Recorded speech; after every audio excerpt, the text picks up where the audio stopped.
So, this thing you and him have going, doesn't that violate your vows? What? What kind of question is that to just blurt out?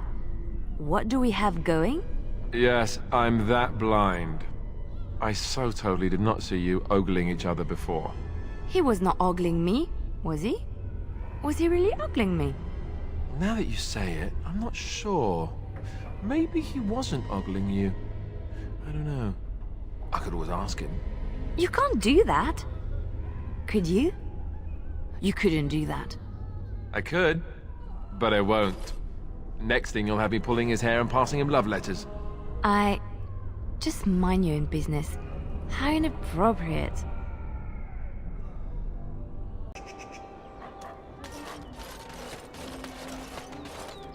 So, let me get this straight. You were a cloistered sister? You must have been a brother before you became a Templar, no? I never actually became a Templar. I was recruited into the Grey Wardens before I took my final vows. Do you ever regret leaving the Chantry? No, never. Do you? Yes. You may not believe it, but I found peace there. The kind of peace I've never known. It used to get so quiet at the monastery that I would start screaming until one of the brothers came running. I would tell them that I was just checking. Oh, you never know, right? No, I never did anything like that. I enjoyed the quiet. Suit yourself. The look on their face was always priceless.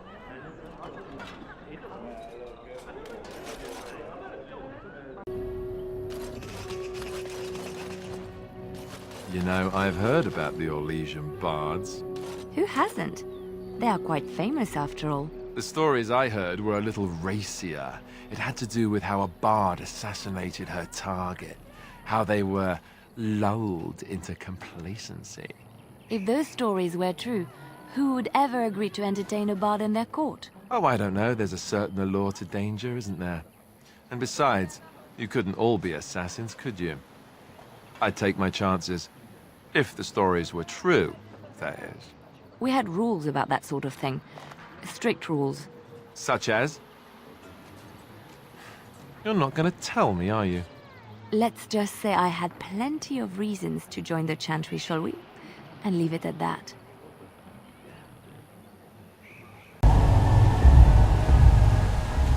So what do you think will happen to all those people we left behind in Lothering? Some of them will find their way to Denerim. Many will die, as the Maker wills. Don't you wish you could have stayed there? To help more people, I mean. If the Blight isn't stopped, everyone will die.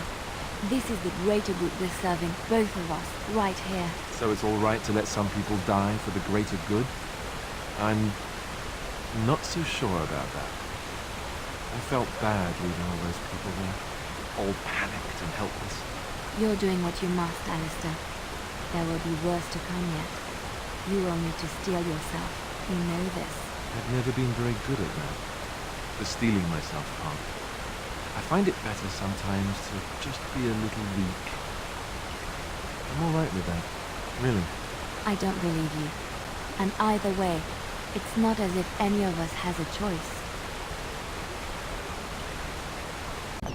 There are many great tales of lost kings who return to their lands to reign in glory. I am not lost, nor for that matter, a king. And there's nothing glorious about me. You are Merrick's son. You are the rightful king of Ferelden.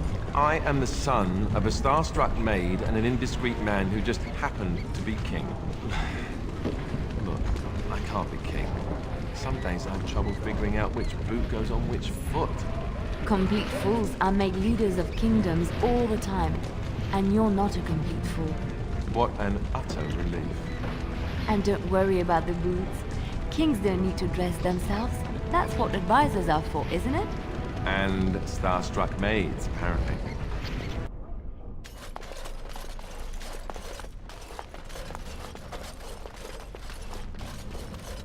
What was that soup you made for supper last night?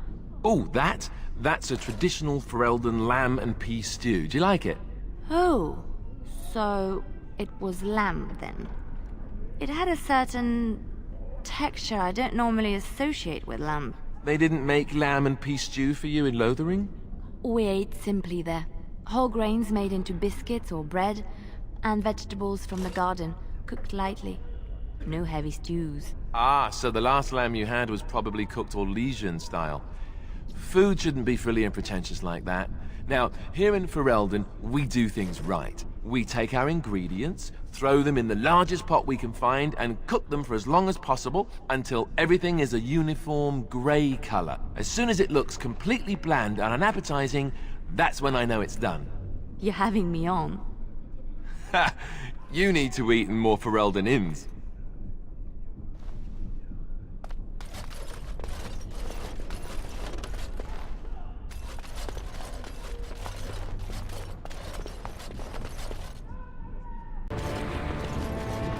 I will never get over how quietly you are able to move. It took me years and years to learn, and even then I am not the best at it. So you didn't sneak around when spying?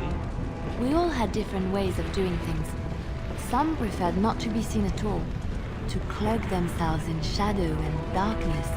I realized that it is not such a bad thing to be seen, as long as you do not stand out and are quickly forgotten. I specialized in blending in, not drawing attention and looking like I had every right to be there. It is invisibility, but of another kind. Ah, yes, but I heard you often seduced your targets. They'd remember you. Not if they died. Oh.